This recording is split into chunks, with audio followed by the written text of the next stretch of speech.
सकाळू मु उठी कि नहीं आज मो स्वामी देवता मो मुंडटा पूरा टीण करदे। जय जगन्नाथ मो Shraddha welcome to my tiny blog sorry mini blog. सकाळू उठी आगे मो मुह भी धोईची कि नहीं आगे जाइए मो रोसे घरे हाजिर। कथा कौन कि सबुदिन भाया मोर सुपुत्रा आ मो स्वामी देवता सकाळ 5टार उठिकी बसी पड़ते आ मोर टिके उठिबारे घंटे अध घंटे तो लेट ही जाए। आज मो निद भांगी कि नहीं मो स्वामी देवता उठू उठू मत एत बड़ बड़ सब ज्ञान देले कि मो मुंड पूरा गरम हो गला।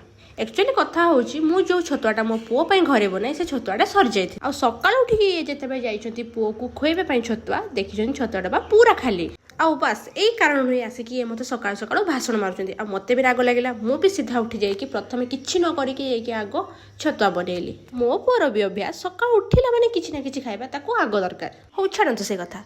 आ दिन सारा आज एपटे हमर वर्षा लागि रहिछि आ वर्षा टिके कमिला परे ये सांगे सांगे मते कहउछन्ती चलो कैंटीन जीवा कोन पाइ ना यांकर ड्यूटी करी करी एमती आदत हो जाइछि से गोटे घंटा भी घरे चुप से बसी परिबेनी आ यांको घरे रहिले बहुत बोर लागि जाय। आ मु यांको मना करथली कि मु एबे जीबेनी हेले ये तो मानिलेनी ना।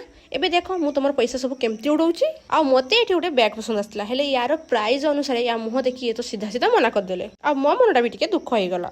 आ मते गोटे हॉटपिक धरी देखि कहउछन्ती कि एटा नेकी चला पाइखिना सफा करबा मुगले पाइखिना पछरे आगे तम मुह सफा करबी आ फाइनली घंटाटे टाइम पास करबा परे ये तांकर बाथरूम रो मेकओवर सब जिंस धरी चलले बिल करिया पई। तो ए कैंटीन रे बाहरी चली आसिलो आ गोटे साइड कैंटीन को आइसक्रीम आ कोल्ड ड्रिंक्स खाइबा पई। आ एपटे मो पुक देखंतु सी आइसक्रीम खाइबा पई एते अधैर्य जे तारो बिल करिया पन तो भी पेशेंस नै।